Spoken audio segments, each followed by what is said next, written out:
just another night for Supernatural Girls. Real stories, real answers to life's biggest supernatural mysteries. And now for another exciting interview with paranormal experts from this world and others. Here's your host, paranormal researcher Patricia Baker, on the one, the only Supernatural Girls.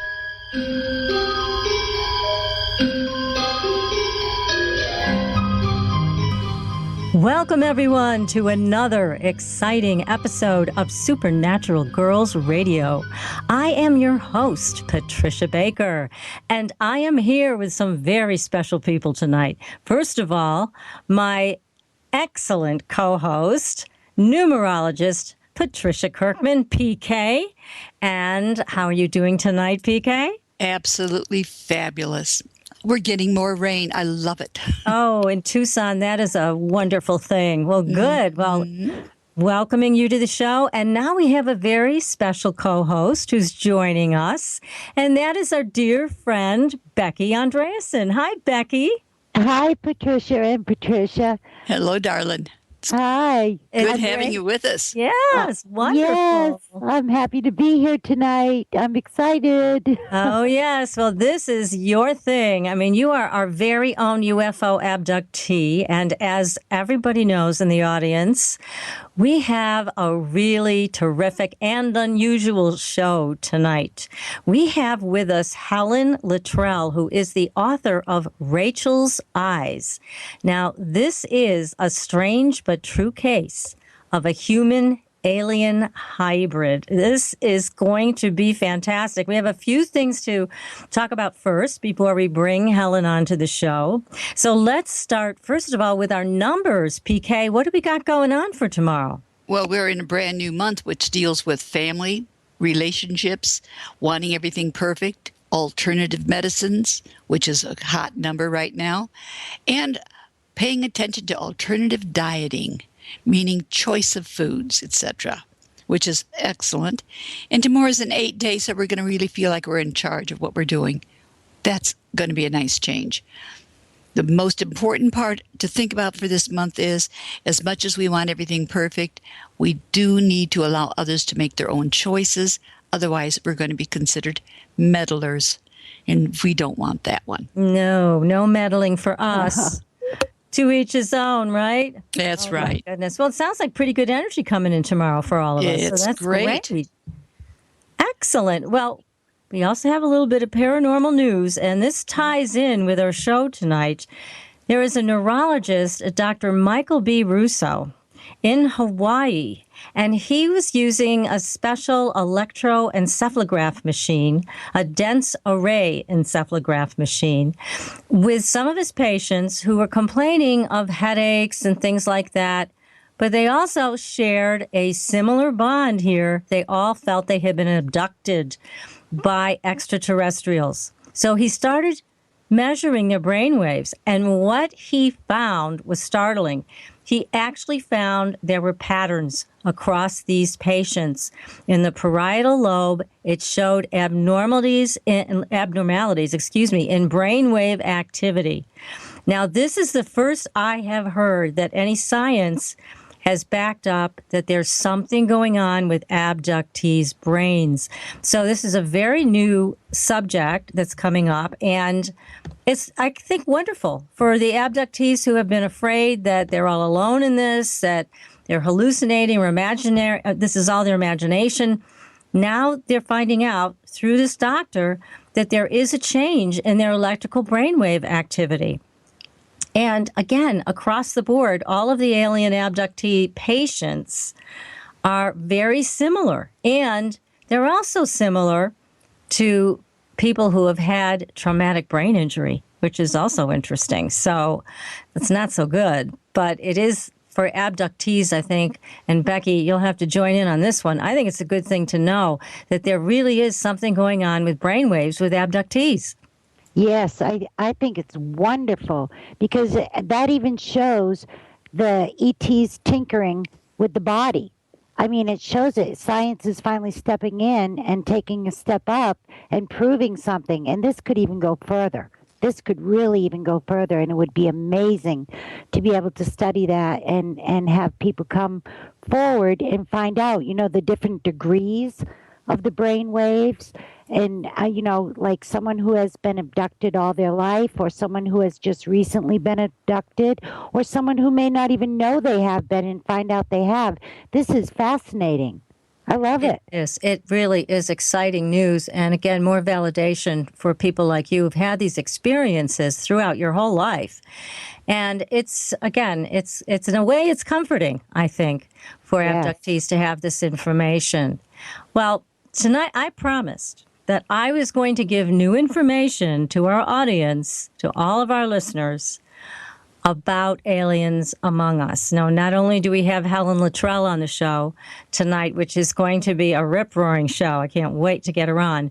But I did want to share with everybody that many years ago, I worked with a clinical psychologist who had top clearance in different levels of security, worked with the CIA, the FBI, all the alphabet agencies.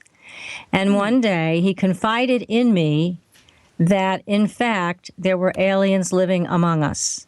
Now, he told me that he was shown photographs of these aliens, and he said many of them, and this is the part that really shocked him, you couldn't tell them apart from us. They looked completely human.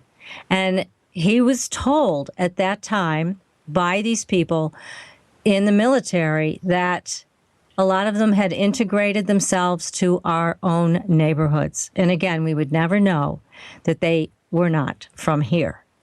Now, that clinical psychologist, I'm going to tell you who it was because he's passed away. And again, he was a dear friend of mine, and we worked closely together on certain projects. His name was Bill Schull. Bill wrote a number of books about psychic events and also the pyramids. But his background was clinical psychology. And when he told me this, I remember the moment that he shared this with me, and he told me in great detail about all the photographs that he had been shown. Now, he also said he saw a number of races that did not look human, and they were also here on the planet. Some of them were very tall, some of them were reptilian. So again, we've heard these things over and over again from a number of our guests.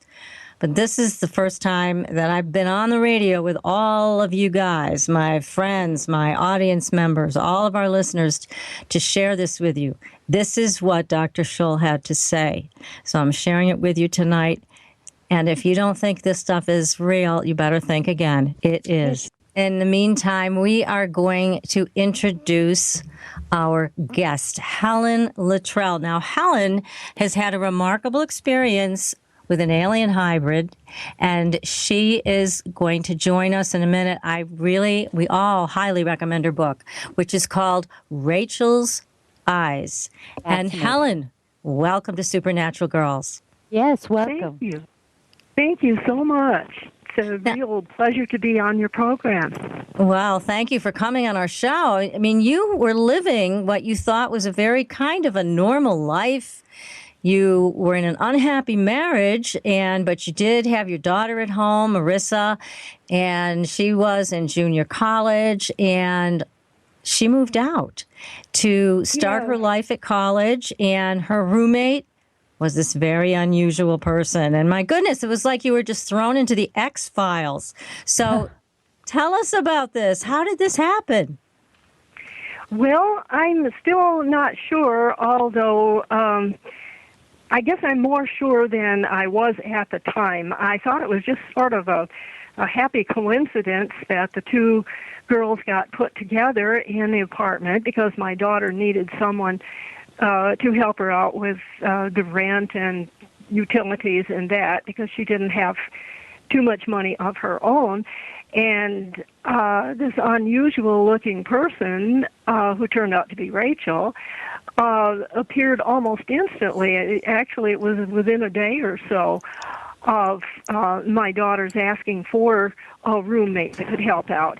And the roommate looked very unusual, but the father who was with her, or the man who was supposed to be her father, and he just agreed to pay the everything that was needed, the half of the rent and all the utilities and so on. And the girls just hit it off immediately. They got along very well. And I thought for years and years that was just some sort of a coincidence that they got together like that. But now I believe that they were put together. This Raechel was placed with my daughter probably by the government. Because your daughter had diabetes, and she also had a loss of vision, so she didn't see very clearly. No, she didn't, and she needed someone actually that could help her with the activities of daily living, such as picking out her clothes, because she couldn't really see the colors that well, and her vision fluctuated so much from time to time. So she needed somebody that could help her. And yes, she had had childhood diabetes diagnosed at 8 years old, and her vision went completely after that, 2 or 3 years. So she really was the perfect roommate for Raechel, who was rather odd looking, because your daughter wouldn't have been able to see that. No, she couldn't. And if she did, I don't think she would have paid much attention to it, but I'm sure that she didn't see anything but the barest details, that it was a person there. And so it was really a good match, and they got along well together. There were these things about Raechel that my daughter would tell me, that Raechel could not eat regular food, and excuse me, and that she couldn't drink regular water, and these things were left outside the apartment door just about every 2 weeks. It would be just before Raechel would run out, and so she had been telling me little things like that, and that sometimes Raechel picked out outfits that didn't exactly match. Which was told to her by her friends, and things like that. Mm-hmm. So they got along well, and Marisa knew that Raechel was a little unusual, but that didn't bother her, because you raised a daughter who was so loving and accepting. So even if she had seen what Raechel truly looked like, it sounds like she would have accepted her anyways. I think she would have. Marisa was like that. She was just very accepting of people, no matter what they looked like or what their ethnic background may have been or anything like that. So they did get along really well. But the problem was... Yes, go to the problem. Was, when I had stopped to see my daughter, and I had hoped to probably see Raechel because I knew she should be there at that time of afternoon. I stopped after in the afternoon after my job at an Air Force base in the area, and so I had stayed as long as I could, and I needed to get home. So I'm standing in the doorway with my daughter, and I said, "Well, I wish I could have met Raechel." And just then we heard somebody coming up the stairs. The girls had a second-floor apartment right across the street from the junior college that they both went to. And so I waited a minute, and it was Raechel. And as she rushed back out towards the door with the papers that she'd gotten, I could see that she had tripped, and I'm not sure what, on the carpet or something. But anyway, she was going to fall down. And it looked like she was going to fall right straight forward, and she hadn't made any effort to catch herself as we would. We flailed our arms, to catch ourselves on the chair or something, but she didn't. And so I reached out and grabbed her so she didn't fall right flat on her face. And as I did, her sleeve kind of pushed up on her arm, and I found myself holding onto her arm, and it did not feel like anything I had ever felt before. The flesh felt... This one out. I can't hear anyone. Can you hear me? We can hear you. It's just you're fine, dear. Yeah, okay. Joe's going to call Becky and try to straighten this out, but please continue. I don't want to interrupt what you're saying. Okay. I grabbed onto her forearm, and her sleeve had pushed up. And so I found myself holding onto her forearm, which felt really cool and not at all like human flesh should feel. And it shouldn't have felt cool anyway, because it was such a hot day. It was very, very hot. And so anyway, I hung on to her so she wouldn't fall down, but that pulled her around so that we were sort of eyeball to eyeball. And at that point, her glasses, which were wraparound dark glasses, they had slipped down on her face, and I found myself looking into her eyes, right straight, face to face, looking into her eyes. And I had never seen anything like that before either. What color were her eyes? They were they were a light green, like the inside of an avocado. Not the skin of it, but the inside of an avocado. And the pupils were vertical, black, like a cat's eyes. Oh, my goodness.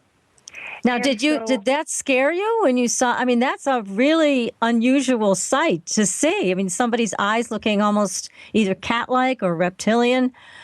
Did it make you stop breathing for a second? Well, I don't know about stop breathing, but I certainly was scared for a few minutes, or a few seconds, I should say. And I couldn't take my eyes off of hers. But as I kept looking into her eyes, I could see that she was really frightened, way more than I was. Oh. And so then we broke our gaze, and then she said something like, I have to hurry, or something like that. And she spoke differently than we do, too. She spoke very, no inflections on her words. It was like, I must hurry. And so then she went, and I sort of stood there for a minute because I was trying to get myself back together, I guess. And so then, and actually my daughter didn't seem to be alarmed over this, which seemed afterwards that she should have been a little bit, but she wasn't. So anyway, I went on home, and that was how I first met Raechel. What an incredible experience. So you got to see her up close and personal. You touched her skin, and it was cool, and it didn't feel like human skin. And you look her in the eyes, and you see these unusual cat-like or reptilian eyes. She doesn't talk like a normal person. She has this robotic inflection. Yes.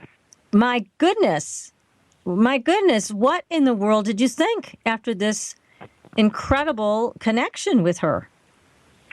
Well, I had already gotten a hint of what I might be going to meet eventually. I had a friend who worked at the Air Force Base there, too. He worked in security.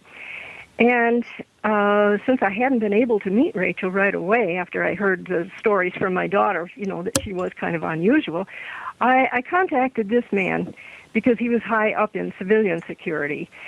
And I told him what was going on with me and the daughter. And so he checked it out for me, and he found that my suspicions were probably right. He told me where her father, the colonel, Nadine, had come from most recently, and where he had acquired Raechel, most probably. And he said, whatever you've been thinking is right, but if you ever ask me again, I will have to say that we have never had this conversation, because I am not supposed to be giving out this information, and I'm not supposed to be getting it in the first place. So I wasn't really surprised when I actually saw her. It just confirmed what I'd been told, but it still didn't make it any easier to accept, because that was not exactly what I was expecting in a roommate for my daughter. Exactly. And, I mean, were you concerned for Marisa's safety? Were you worried about her after this encounter? No, and I wondered sometimes why I wasn't, but Actually, they had been roommates for quite a while, well, several weeks. And the only thing that my daughter had ever said about Raechel, except the mismatched outfits, was that they were getting along fine and they liked each other. She liked Raechel. So I thought, well, nothing's happened yet. Hopefully it's not going to. And I didn't know what else I could do because I didn't have extra money to give her to live by herself, and she needed somebody to help her anyway. So I just sort of let it go. And you had to trust in God, I guess. There were no other options, and like you said, the girls seemed to get along just fine, and there hadn't been any problems up to then. So you were willing to let this proceed. But you must have spent a few nights awake thinking about it. Yes, I did. I did wonder about it. But there was really nothing I could do. I was in such a mess at home with my own life. I couldn't take her back there. It was just a situation that I look back on as kind of crazy. I didn't know that Raechel might. As far as I knew, Raechel could harm her. But I didn't think she would, since nothing had happened yet. And things seemed to be going along okay. And as I said, I could not take her back home. Yeah, no, you couldn't. Had to get out of there myself. Right. So, I looking back, everything was not as it should have been, but it all worked out okay. Well, thank goodness. And again, as you talk about in great detail in your book, and I give you a lot of credit because it's a hard thing to discuss. And I know PK and I were talking about this at length, that it's so difficult to be in an abusive relationship and feel you have no resources, nowhere to go. And back then, we didn't have the resources we have today for women who are in situations like that. And your husband was just so nasty. My goodness. He was no good. Oh, he was horrible. Well, the thing was, he was first a police officer, and then he transferred to the sheriff's department in that community that we lived in. And so his reaction was, if I wanted to call the police, go ahead, I am the police. Mm-hmm. So it was that sort of an attitude that I was dealing with. So I had to watch my chance and then get out as soon as I could. I was going to ask, do you think you would have made the move the way you did had Raechel not gone forward? Marisa had gone forward to make the move that she did. By her leaving, it gave you opportunity to rethink the situation and make choices. I would have left him as soon as I could. It just hastened things along with her leaving when she did. I could not live that way any longer. Yeah, it sounded like you really had come to the end of your rope long before, but without the resources to move and get away from this guy who was so controlling and so abusive. You really didn't have any other choices. And thank God you did finally get out. Lots of applause to you, Helen, just for that very one thing. There's a lot of women who never get out alive, but you did. No, I know they don't. And there was one time when I nearly did kill him because of something that he had done. But at the last minute, I decided not to do it. God works in strange ways, doesn't he? Well, I guess so. I'm not terribly religious, but something was guiding me there.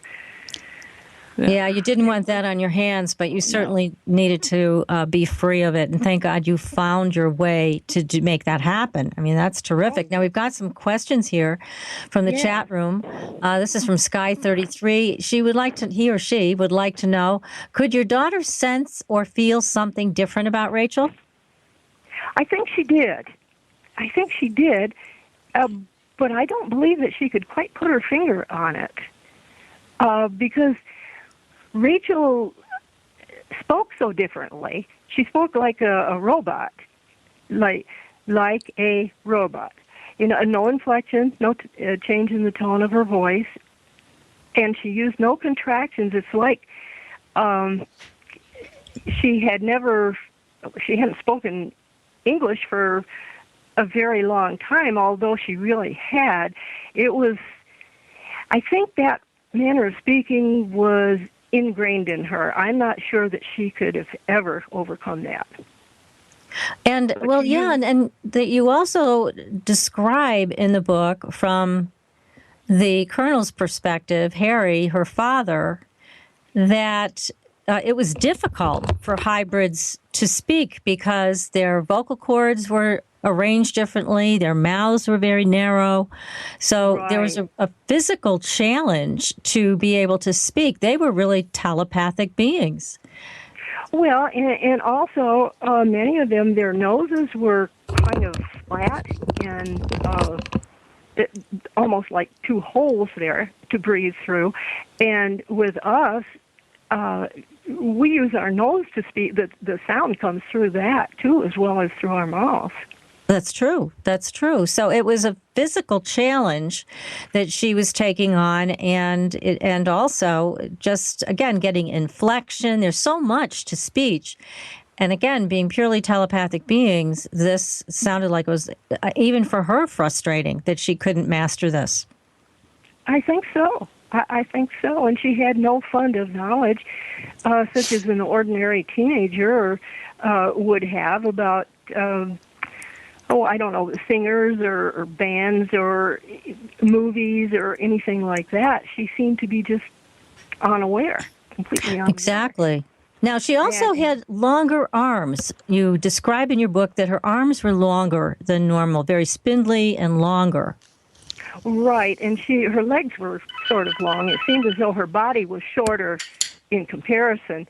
And she was sort of thin body, thin arms. What about her fingers? Now, did she wear gloves? No, I don't think she did. But the thing was, during one of my regressions, when I was taken back to that first time that I saw her, met her there in the doorway, yes, the regressionist took me back to where I could stand off and look at her. And she only had 4 fingers on each hand.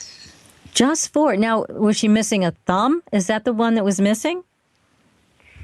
Well, sort of, I guess. I don't remember exactly how that was, but they were pretty much... I think she had what passed for a thumb, but it was longer. The 4 fingers were pretty much the same length on each hand.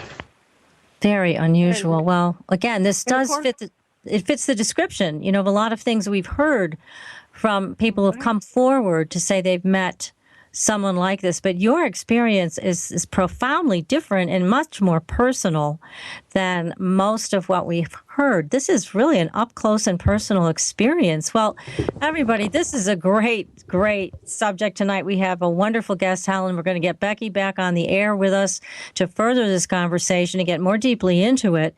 And again, if everybody wants to sign up on our newsletter to keep in touch with us, go to our website, supernaturalgirls.com. You'll have full instructions there to download apps and anything else that you need for your listening ease. And stay tuned. We are going to take a short break, and we will be right back.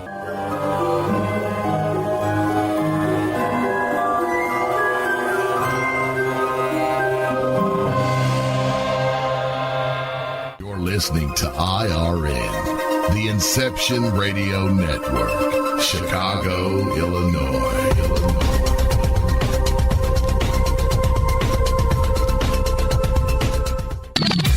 You didn't forget what's coming up tonight, did you?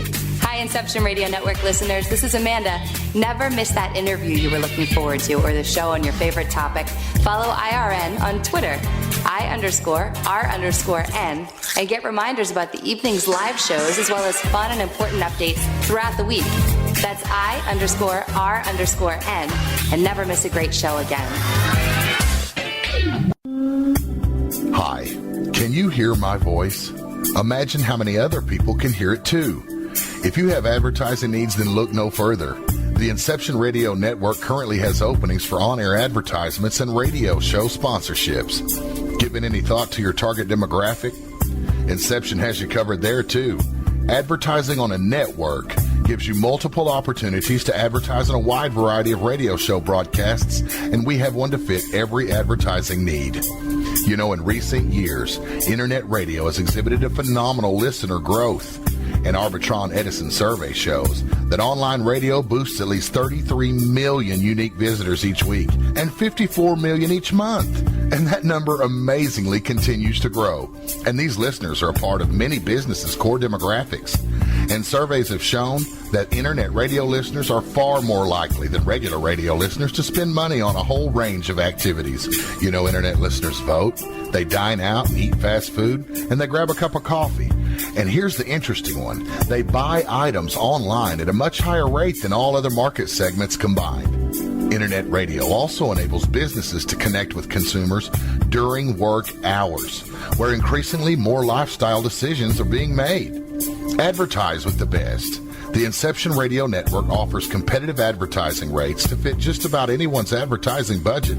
Stop by today at www.inceptionradionetwork.com or call us toll-free at 1-888-919-2355. Get the word out. Get results with the Inception Radio Network. Are you a fan of Inception Radio Network? Do you reckon it's the best alternative talk radio station on the planet? Well, if you do, head to facebook.com/Inception Radio Network and like the page. Tell your friends, spread the word, and keep listening to the best. Hello, Inception Radio Network listeners. This is Amanda. Remember, you can take your Inception Radio shows on the go. Just download the Inception Radio Network app for your iPhone, iPad, or Android smartphones and access live shows, past shows, guest lineups, and much more.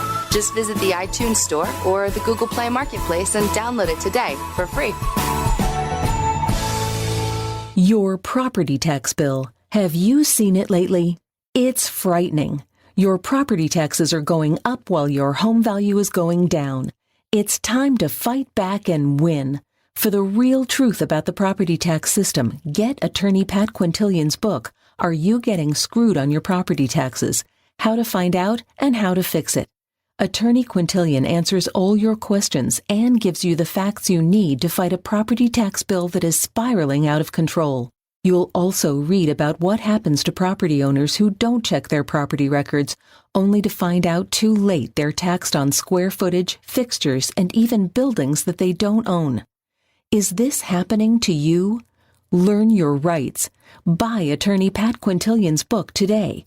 Are You Getting Screwed on Your Property Taxes? How to Find Out and How to Fix It. Available on Amazon.com.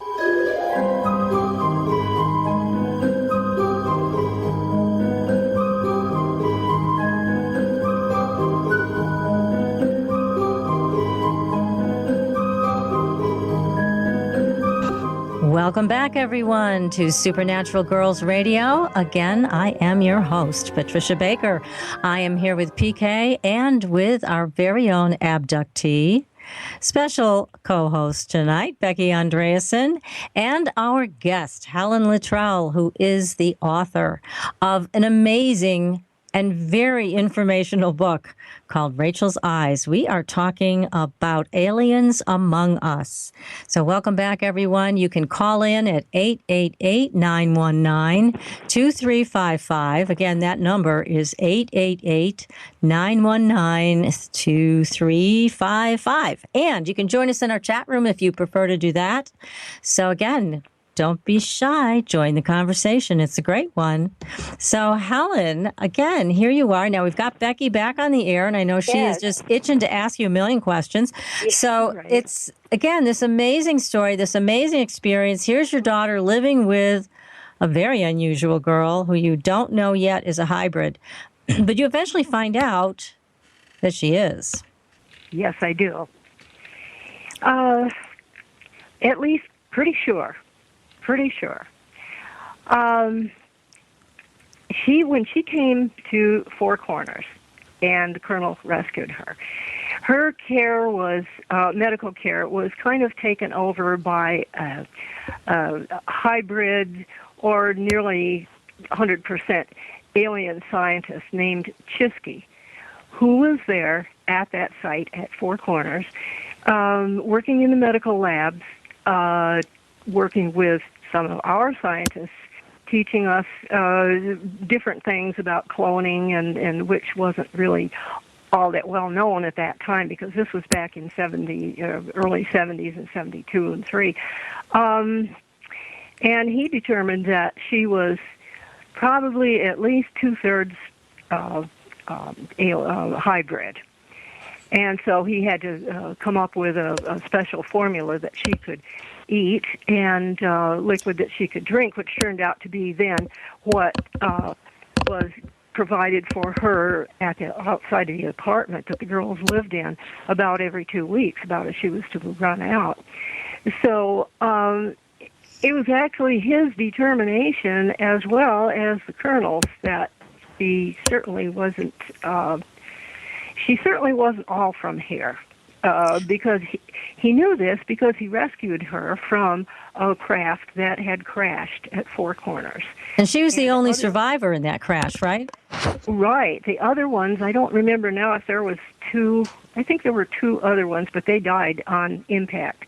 But she was the only one that was alive, and she really wasn't hurt very much. I think she had a big scratch on her arm, but she knew how to heal that herself, stop the bleeding, and heal it.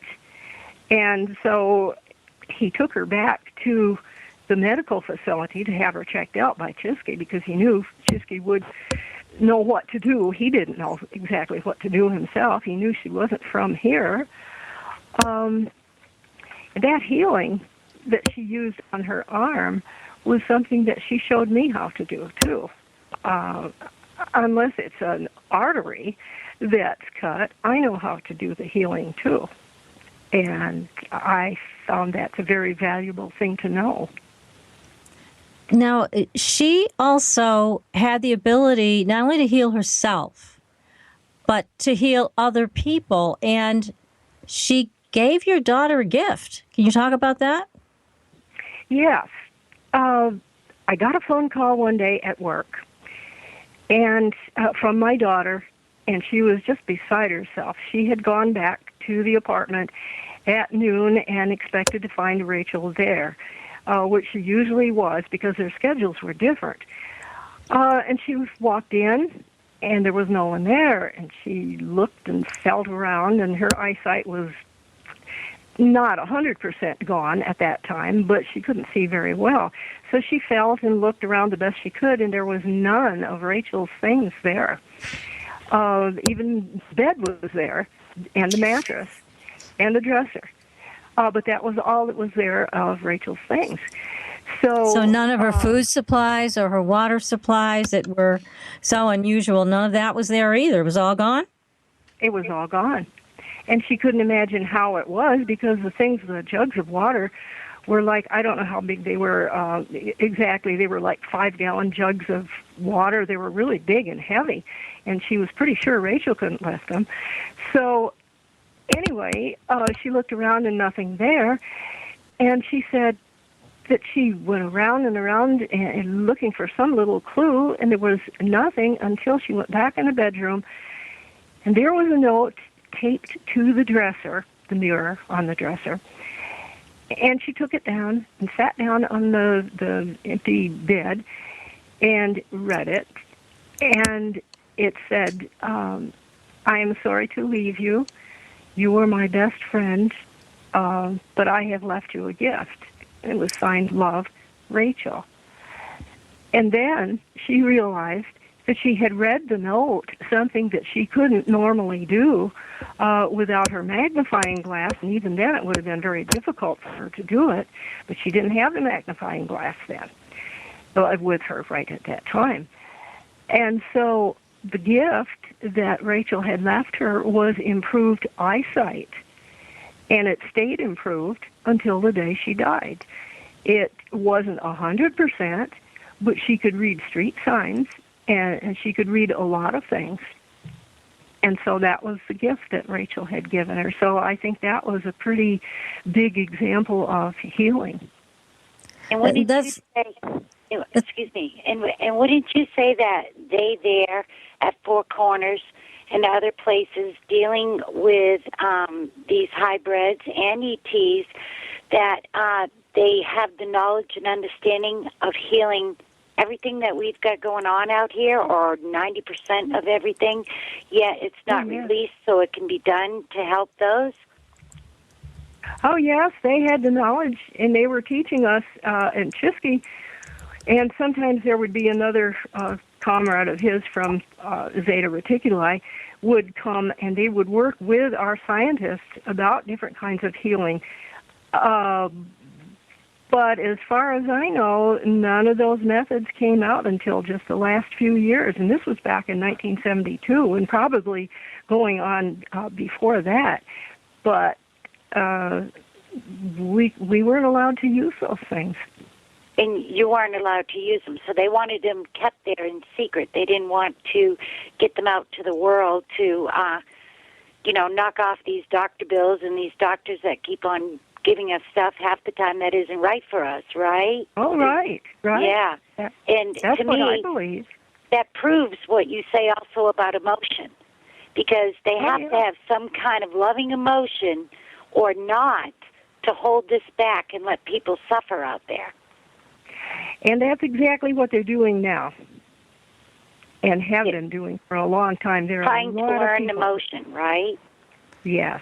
So are you saying, Helen, that they're holding back those feelings of compassion, and so that allows us to continue to suffer and not receive healing from them? Is that what you're saying? At times. Yeah, I believe that. I mean, it's something Becky and I were talking about the other day. We're like, geez, there are cures. There are treatments. There are all kinds of things that have been withheld. We firmly believe this. And it's extremely sad to know that there are other ways of dealing with illness. And there are beings like Raechel, maybe even more advanced than Raechel was, that can offer healing. Right. And they're not allowed to.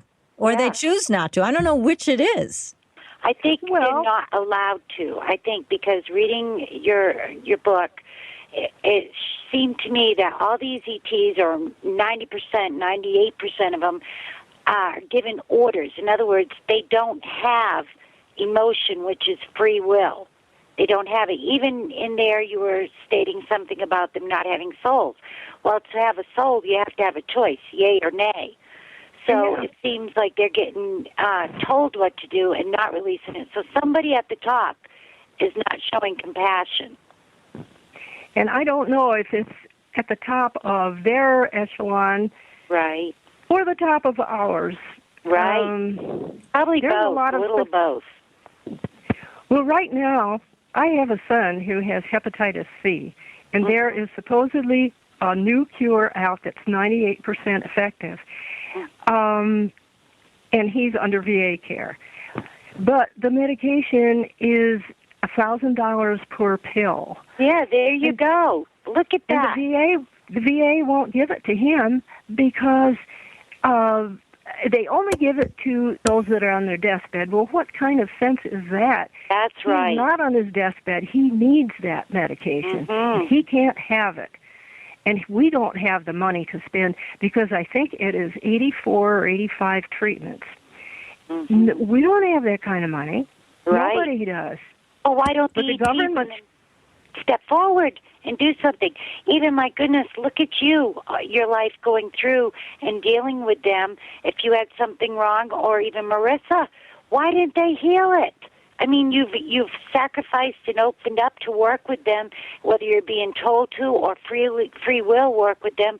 Why aren't they helping? I just cannot imagine that they would be so cruel not to help. And that's it. There's a very good point in all of this. And Helen, in your book, you talk about the deal that has been made between extraterrestrials and the government. It's something I believe is true, because this is what I've said all along. The reason the government doesn't want this to come out, that extraterrestrials, UFOs are real, is because what would also come out is this deal was made which allowed ETs to abduct us, experiment on us, and use us for their own genetic purposes. So just think how people would react to that today. I don't think people would be very happy to hear this, and they shouldn't be, because we've been sold out. We've been sold out. And that is where the big uproar would come with the people, is the fact that the government sold us out. It's not that the ETs are here. That would be way beside the point. The thing is, our government has sold us out, is still doing it, and has done it over and over and over. I don't know how long it's been going on, really, but I believe it's been way back in the 50s, and probably before that. Probably back in the 40s. And again, this may be the crux of the matter, so that when we're upset about the fact that they're withholding, the ETs are withholding their own healing ability, the government's withholding their new treatments, etc. But what the bottom line is here, according to what you wrote in your book, and I happen to think you're right, we're just a bunch of lab rats to everybody, both sides of this coin. And that's why they don't care if we're suffering, dying, have cancer, have autoimmune diseases. What do they care? We're just lab rats. We're just all a part of their big genetic experiment. Do they care about us? I don't think so. And that's what you're saying in your book. That's right. That's right. Well, if these ETs get off their ET tails, went out there and started talking with people and seeing people, I think they would create an emotion and some compassion. I'm telling you, because it just emanates from the human being. So, and they absorb it. Different ones absorb it through their skin and even through their eyes. I mean, look at eyes are the doorway to the soul. That's always been known. So yes, but that's we why didn't they communicate. We didn't understand the context of that exactly before. We do. You do, Becky. Yes, and I do. We have looked right into those eyes, and we know. That's we didn't exactly know what we were seeing. I mean, we knew it was not of this world. Right. But we didn't know the depths of the meaning of what we were seeing. That's right, and it is great. It is great, and more people, and God bless you, more people need to come out and tell their stories and let people know what is really going on, because it will do nothing but benefit the earth. I mean, even if they knew this, like the taller grays, you know, some people say that they're good, some say that they're bad. Well, let people speak about it so that we really get a good deal here going and find out who do we trust, who do we know, what are their experiences, and then do something about it, be able to do something about it. This little group that holds on to everything is really shameful. It's really shameful, because if you're a real, true human with a soul, then you would love your brothers and sisters, your humanity, and even others that were created out there. Right. But the thing is, it's not quite changing the subject here, but look at how many years we were not, we were afraid to come forward and say anything about it, and I'm sure your mom was the same way. I'm not too familiar with her story, I'm sorry to say, but I am, basically. And I'm sure that she didn't start talking to people about it for a while, because the people would roll their eyes and but think no we're more. crazy. And no more, though. No more people truly understanding. But that was me for a long time, because I was afraid I'd lose my job. Yeah. Well, then how weird that turned out to be. I discovered that, this was just before I decided to write the book. I was kind of back and forth whether I would do it or not. And I was so afraid that everybody, they would think I was crazy and fire me. Well, come to find out, there was probably at least 75% of the people that worked at that clinic that I was so concerned about. They all believed in the same thing, but they didn't dare say much about it because they were afraid they'd get fired. Well, that's what they did. They did over the years. They installed fear in us and disinformation in us and things like that. So when people come out and they let them know the truth, the more that the truth comes out, the more it cracks that darkness. and the light That's is right. shining through, and people will see and understand and learn.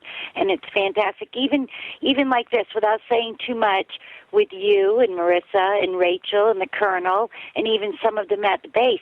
I mean, if people really want to know the truth, it's almost like a family affair, isn't it? It's through the DNA, through the lines. It's through humans here because they're becoming part of us. Yeah. The question is why? You know, why are they experimenting on us like this? And they're certainly manipulating DNA. They're manipulating people. And what is the reason? I mean, is it for their sake? Is it for our sake? None of this is clear to me. Do you have any answers on that, Helen? Not really, because any answer we come up with doesn't make any sense. If we say, well, it's to protect us, well, we need the knowledge that they could give us to help us and not keep it from us. I don't know what the answer is. Yeah, it's a very strange, the whole thing is so strange and so filled with, again, lots of fog here. There's not a lot of clarity, and they've done a good job at sending out disinformation, so we don't know what's what. But I think we need a petition or something, a Facebook page, something that says stop the abductions until we know what's going. Why are you abducting us? Why are you taking us? Why are you doing experiments? Why are you having our women give birth to your babies and then you take them from these women? There's story after story after story about this. What's the purpose of it? You know, I have to say that with your story, with Raechel's Eyes, and again, that book is available on Amazon.com. You guys, if you're interested in this subject, you need to read it. It's a great book filled with a lot more information than we're going to be able to get to tonight. But you're the first person to bring this forward in a way that made Raechel so, I guess, human to me. I really felt badly for her. You know, that she was struggling. She was trying to become more human, more accepted, to speak differently, walk differently.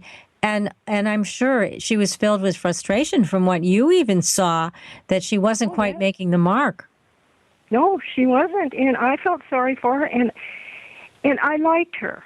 I felt some kind of a kinship with her. And I truthfully cannot tell you why I would, except that I may have had a part in her creation. Yes.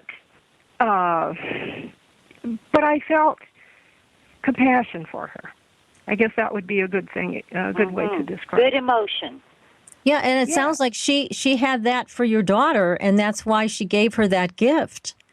Of her sight being returned to her. Now, as Becky pointed out, she also did not heal her of the diabetes, which was a devastating disease in her life. She didn't change that, but she did give her sight back. And maybe that was the best that she could do at that point. Right, for I her, don't know. the best Raechel could do, right. Right, but that was a huge, huge improvement in her daughter's life. Yeah. She never Incredible. got her sight back. Incredible, it was thank goodness.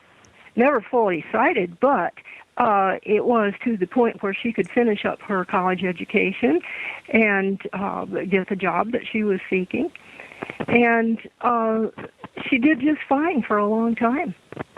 And so I do think Raechel did the best that she could. Yes. And I feel bad because of the way that she died and was just, she and her father both had to be taken out, I mean, not taken out as in killed, but taken out of the area to wherever they went. And I have no idea where the Colonel might be these days, even if he's alive. I don't know. Mm-hmm. Now, you talk about, Helen, in your book, that Raechel was actually, not only did she die, I mean, she was murdered. Yes, she was. Yes, she was. By our government. Yes. I believe and that. She even made it at first down here. I mean, a lot of the crashes that were spoken of, the Colonel first was wondering what was going on and then realized later, we were shooting them down. So it's amazing Raechel even made it at the very beginning. This is true, and I realized later, over the years intervening here, that possibly some of those crashes, or maybe most of them, were a result of interference with their systems by our radar, the radar that they had there at Four Corners. I'm not sure, because probably some of them were shot down, but I do think that probably the radar just more or less innocently interfered with their flight systems. I was thinking, why couldn't they, like on the Jetsons, the cartoon the Jetsons, put up a nice tall tower and let them land and come down in some kind of elevator thing? I mean, you think they would have enough brains to think about that? You would think. Yeah. But, and what I think it was Patricia was reading about something during the last part there of the show, is reading about some aliens or hybrids, I guess, that are here among us. I've seen them in my own town and afraid to tell anybody and I know they were, because they know the consequences. Yeah.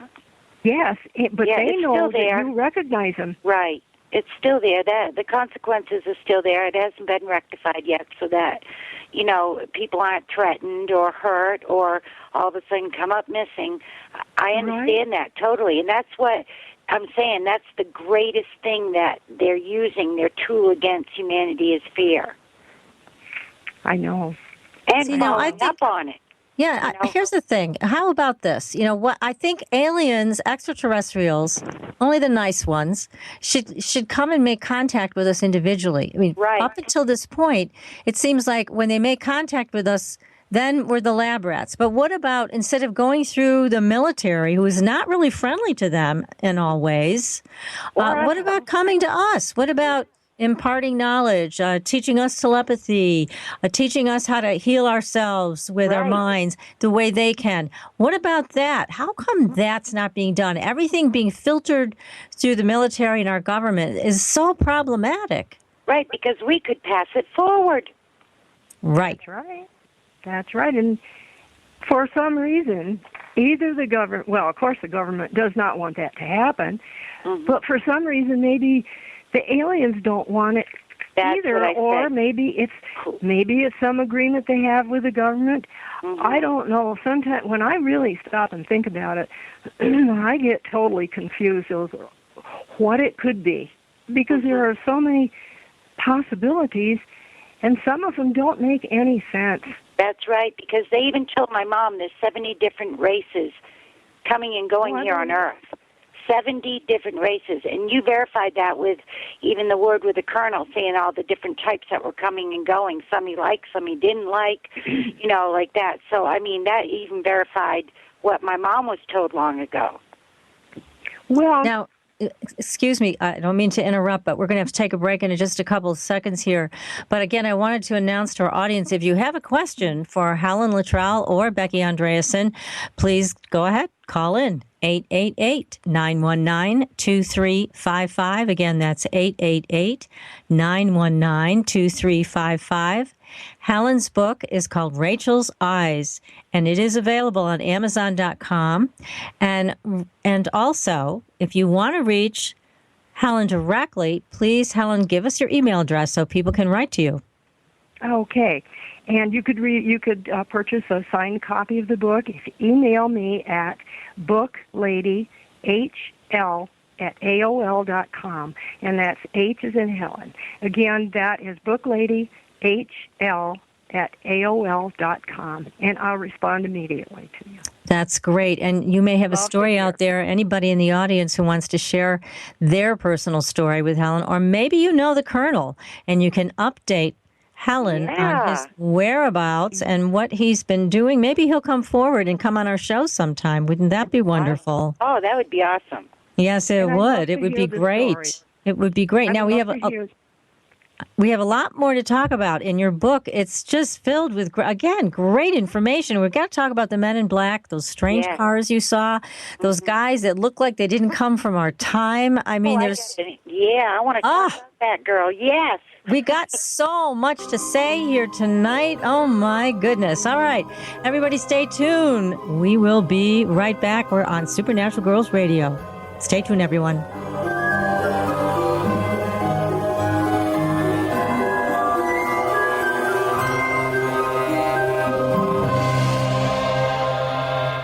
You're listening to IRN, the Inception Radio Network, Chicago, Illinois.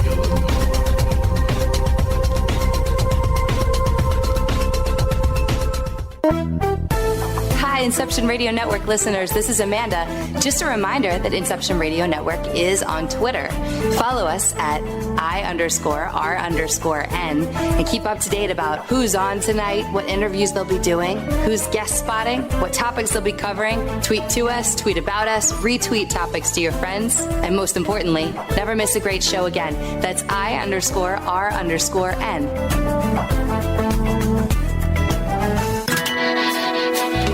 Don't have a computer? Is your internet connection down? Don't worry. Use your trusty cell phone or landline and call into our listen line at 401-283-6700 to listen to the Inception Radio Network 24/7. Again, that call-in number is 401-283-6700. For the Inception Radio Network, I am MJ.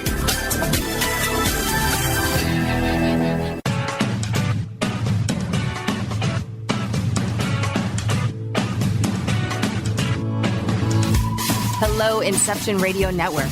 Would you like your favorite show to be played again live on air?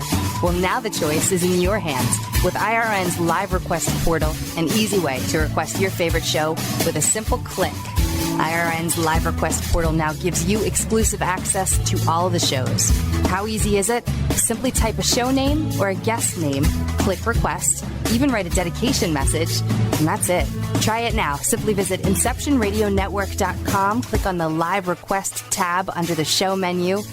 Now playing your favorite show is just a mouse click away. Are you a fan of Inception Radio Network?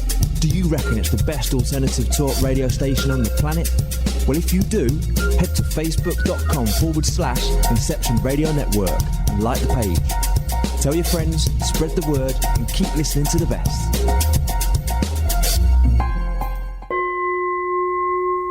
Are you ready for a new experience of freedom and powerful connection? Would you like a positive, effortless change in your life? Then come to CosmicFusion.com, where we offer the most advanced energy clearing and expansion techniques in the world, with a quantum vortex energy to activate your divine blueprint and life's purpose. When your soul leads the way with cosmic fusion and quantum vortex energy, you can break clear of past difficulties and blocks with the power of the source. With cosmic fusion, the source energy does the work for you. It's easy and effortless. Listen to our free meditation right from our Cosmic Fusion website, the Cosmic Code Meditation. Sign up for one of our interactive webinars today. Come to Cosmic Fusion, www.KOSMICfusion.com, to experience an effortless awakening and transformation. Are you ready for an upgrade? Are you ready for a new experience of living in the fifth dimensional magic and powerful connection? Then visit CosmicFusion.com today. CosmicFusion.com.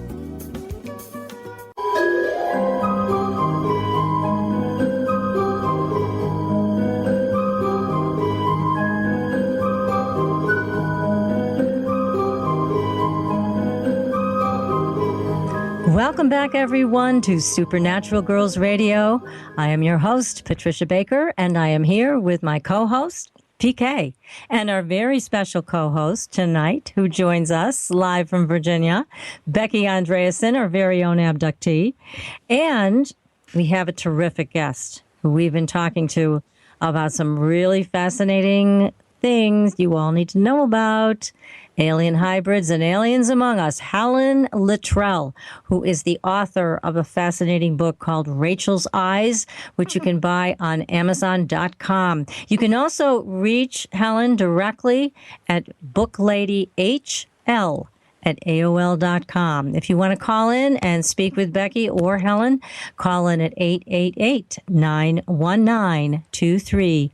55. Oh my God, what a show tonight. This one, I'm going to be up thinking about this all night, you girls. What do you think? You're going to be up to? Fabulous information. And it's just so much going on all around us, involving Becky and Becky's family and Helen's family. But we got to move to the Men in Black, Helen. What happened with the Men in Black? Well, one day I was going to visit the girls, specifically my daughter, and I was going up the stairs to their apartment, and as I was about halfway up the stairs, I saw coming down from the top 3 men in black. And I know that sounds kind of hokey, but they were the typical men in black that we talk about. They just didn't look like they belonged in this time frame. Somehow their complexions were kind of white and pasty looking and kind of fat, full faces. But they weren't fat men. But they were dressed all in black, and they had black fedoras on, which is not the style even in the 70s. I don't know when they were in style, but it's a long time before that. But they gave no sign that they were going to somebody step aside so that I could continue on up the stairs. They came down 3 abreast and just stomping on down very deliberately. And they looked at me, but it seemed to me that they sort of looked through me at the same time, as like I wasn't really there. But at any rate, I knew that they weren't going to move aside for me, so I had to turn sideways and press up against the wall so that they could go by me, and I could continue on up.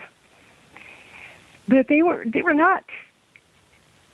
I just didn't feel that they were exactly real. I don't know if they were hybrids or if they were robots or androids or what in the world they were, but they didn't look like real people. And yeah, I think you're right. They are from long ago.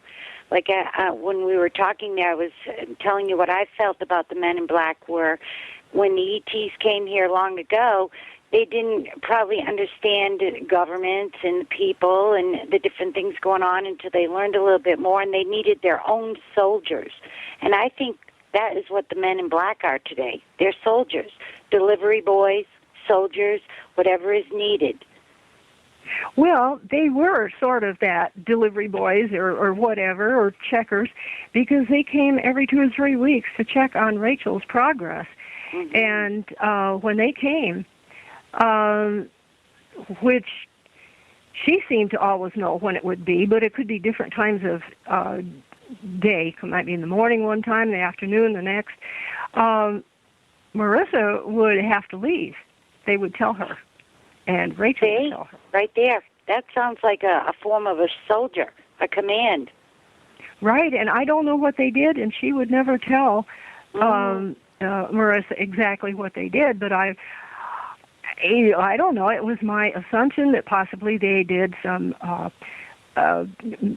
medical tests on her, or I really don't know. The time that I saw them, they were not carrying like any medical kits or anything. They weren't carrying anything, but they could have had stuff in their pockets too. Right, under those big black coats. I wouldn't doubt it for one single minute. And you know what I just got as a piece of information I'll share for what it's worth is that they were checking to make sure she hadn't revealed anything to anyone. Oh, yeah. Well, that could be, too. Yeah, because let's think about this. And if you fast forward to the time when Marisa comes back to the apartment and Raechel's gone and there's no trace of her, that came on the heels of the meeting you guys had with Raechel and her father where things were revealed. Oh, yes. It's like an interrogation. Yeah. So they must have felt like that was a line that was crossed, and they weren't going to allow that, and then removed the colonel and Raechel, which is too bad because, again, Raechel had developed a real personal relationship with you and your daughter especially. And the it sounds like that was frowned upon. Right. You're not supposed to be any level of real friendship. Because I suppose if that line was crossed, then you might accidentally or not, reveal information that you shouldn't. So that's not being able to handle or control emotion. In other words, they didn't want her to get too much of that because then she may overflow. Right, and that was it. And yet she was supposed to achieve a certain amount of emotion. Right. But I was never sure exactly how much that was. But apparently, she crossed the line. Mm-mm. And the Colonel too, because he was a friendly person, and he seemed nice to me. Interested in both girls. And he really had a desire for her to stay in the apartment with your daughter, and he was just afraid that now that your daughter Marisa knew that something of the truth about Raechel, that she wouldn't want her there anymore. But in fact, your daughter was so loving and so open-hearted that she let Raechel know in no uncertain terms that she was totally welcome there. Right. Oh, yeah. And then she was removed. Right. So they put Raechel in an impossible situation. Absolutely. What a surprise that they did that to her. It's a horrible, horrible thing. She could only fail because the parameters were not what they should have been, and they forced her into a corner. There was nowhere for her to turn. How sad for all of us that we missed out on an opportunity with Raechel because of these restrictions that were placed on her. And even these that are out among us now, as you say, and others say, I don't see them coming to people and saying, look, I'm really this, and showing a proof of it or whatever. It's almost like, both sides are stopping both sides for doing what they say they want to do, but they're not doing it. That's right. That's right. And the men in black, it sounds like, are soldiers, Becky, like you said, that are keeping everybody in line and going in, because they've shown up. I've had people contact me and tell me about their personal stories. In fact, Becky, your mom and Bob had experiences with men in black, and they were not pleasant. So these guys are out to intimidate us and scare us and put us off our game. And again, the other thing that's weird that I got to bring up, because we talked about this on the break around this Men in Black thing, the black car. Can you talk to us about that car? There's a picture of it in your book. Yes, there is. And I was just amazed when I saw this car at a car show. And a local car show right in this little town. I couldn't believe it. It was exactly the same thing, and it had the funny-looking headlights that stuck out. So this was the car the Men in Black drove up to your daughter's apartment with? Yes.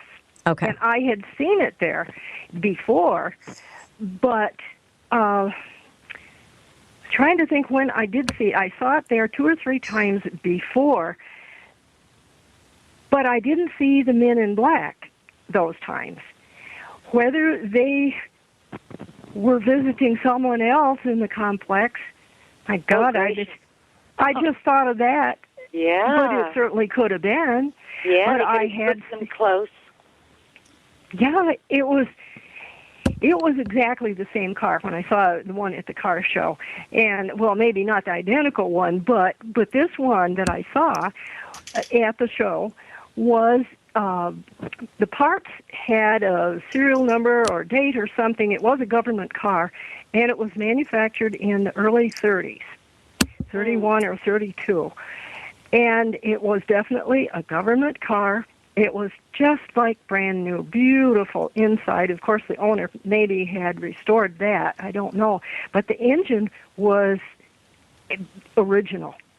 There was nothing done to it. So there couldn't have been too many miles on it.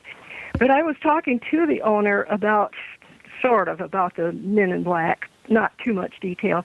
But he said that could all have been rebuilt and made to look like it was the original engine. That's true. All the other parts in it, too.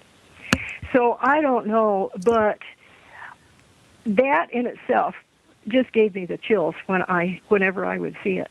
I bet it did. Oh, my goodness. Yeah, all of these things, it's just not adding up as to what the end game is here. And it feels like we're all pawns. You even found that you may have, as you mentioned, and people will need to get your book, Raechel's Eyes, to get all the details on this, but that you may have had abductions and your DNA may have been altered. Oh, yeah. I've had abductions. I know that for sure.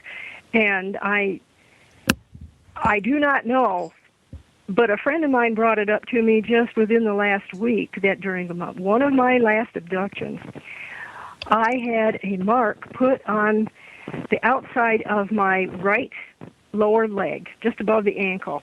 It was a square mark, 5/8 of an inch square with little tiny pinpoint marks going from corner to corner. Each way, so they were going diagonally. That's the word I was looking for. And it didn't heal and didn't heal. It never hurt, although it was put on with something that felt like a branding iron. It was something electrical, I thought. It took the skin off and just left that red underlying layer there that did not heal for a long time. But this friend of mine said that possibly there was an implant put in there somehow, and maybe I was being monitored through that implant. I had not really thought of that before. Oh, I that think could so. be. Yeah, I think so. People that are involved with the ET world and the government and things like that, I think they're all implanted. All of them. I mean, how else are we going to keep track of them? I think they're implanted, whether it's the ET implant or a government implant. I think anyone involved with this throughout their lives, and it starts to come out and everything, they want to know what's going on, want to know where you are, want to know which ETs are being in touch with you, coming or going, or even in dimensions, because it's not only ETs from other worlds, there's dimensions that they walk through. You know, I think that's keep tabs on, absolutely, on both sides. And again, that brings us back to being lab rats. I mean, we're no different than a lab rat with a tracking chip. That's true. That's true, except for people that, like, if you don't really want it, you should have the free will given to us at birth on this earth to say no and be left alone. But a lot of that, what I've been seeing, isn't happening. I had no choice. Yeah, I had no choice in this. I was just taken, and this was done to me, and then I was delivered back into my bed. Yeah, I think, honey, that's because it's been in your DNA through your family line, down past through great-grandparents, aunts, uncles, cousins, all the way down, and they never lose track of family lines. They go up till they get a human that has all the capabilities or qualities they want, and they go to them, and they're either freely involved or they're not freely. They're made against their will involved. And I think it's from that. There's families that have been here since the beginning of time that have been tracked.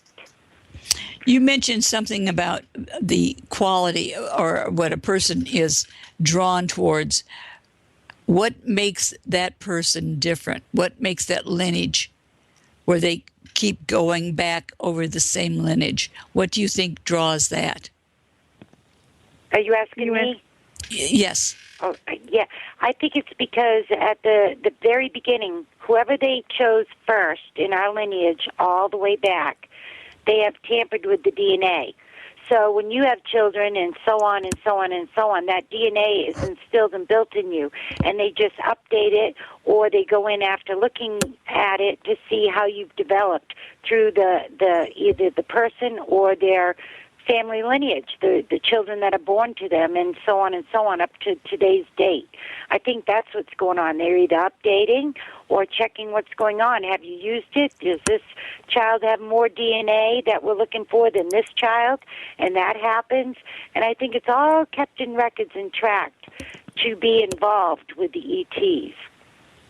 Well, I hadn't talked about this before with anyone. Okay. Certainly not publicly. Well, this is new, everybody. Listen up. Yep, listen up. It's new on Supernatural Girls. Go ahead, Helen. About 6 months ago or something like that, I had a DNA test done by a very, very prestigious person. And the results finally came back. They went to a prestigious lab, too.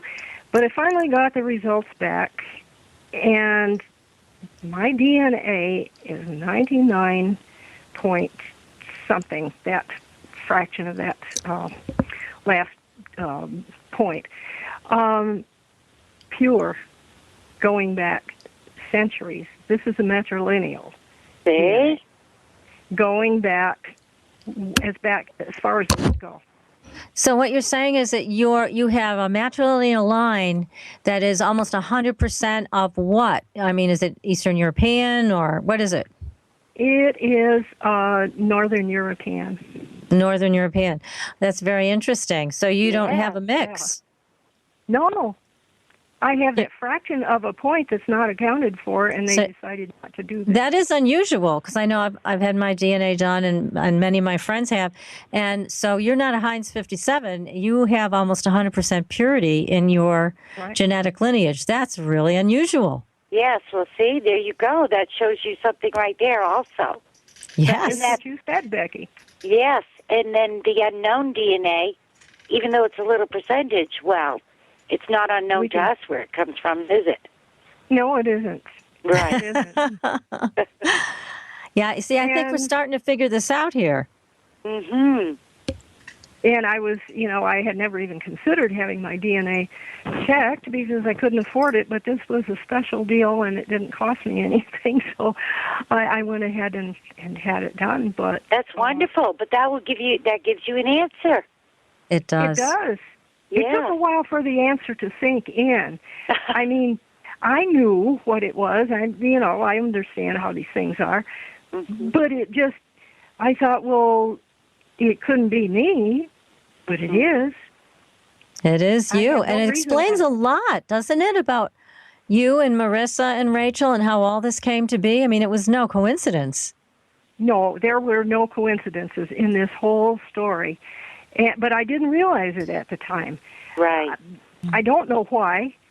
And Becky, I don't know if you've been kind of unaware of some of the stuff that happened to you, the main reason for it.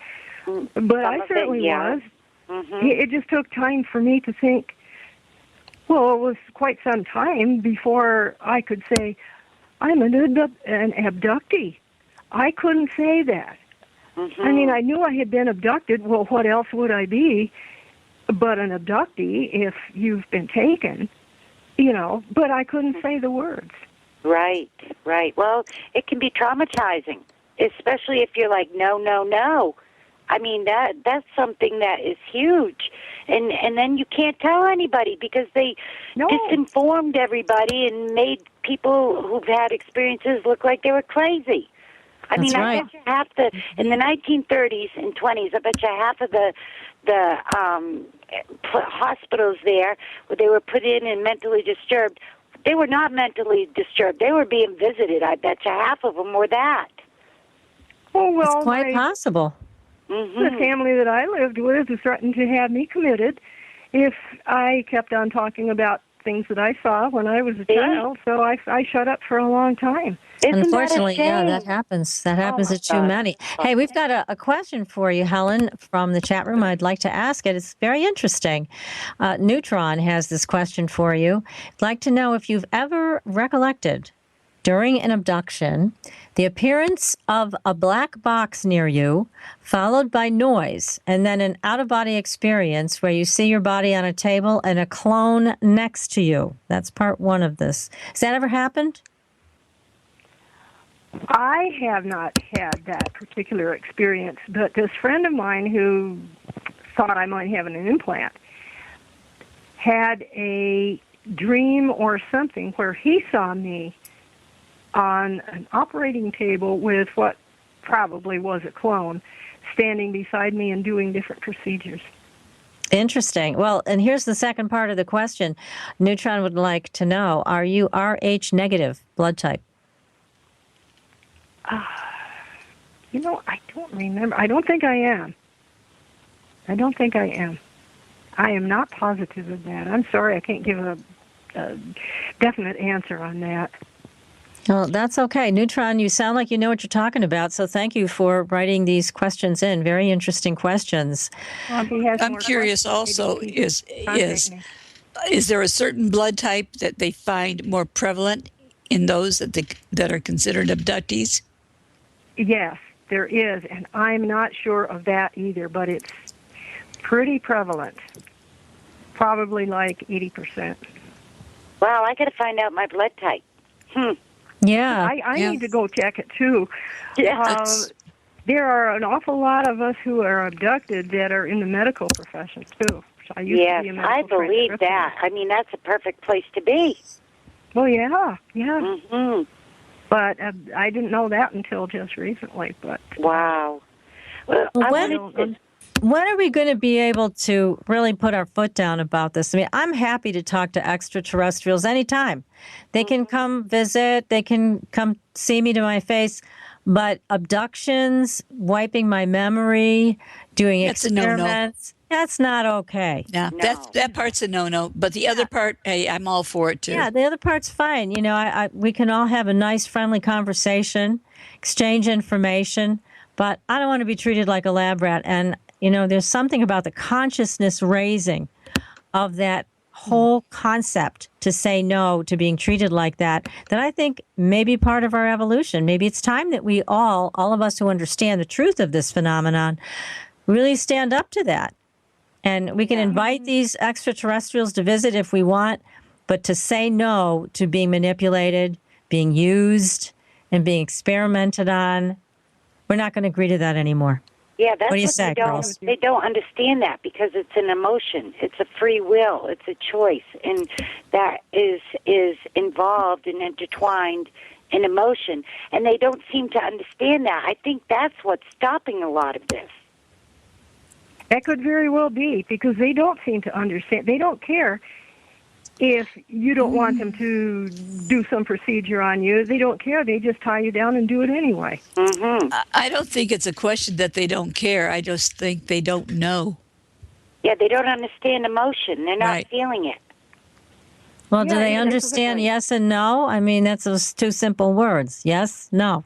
Right, but behind no, yes and no, yes, right depending on who you're talking to. right within yes and no, it's an actual emotion. When that's coming out, yes or no, there's an actual vibration of emotion coming out with it, and they don't seem to understand that. That's why they were so intrigued. They even told my parents that and I that.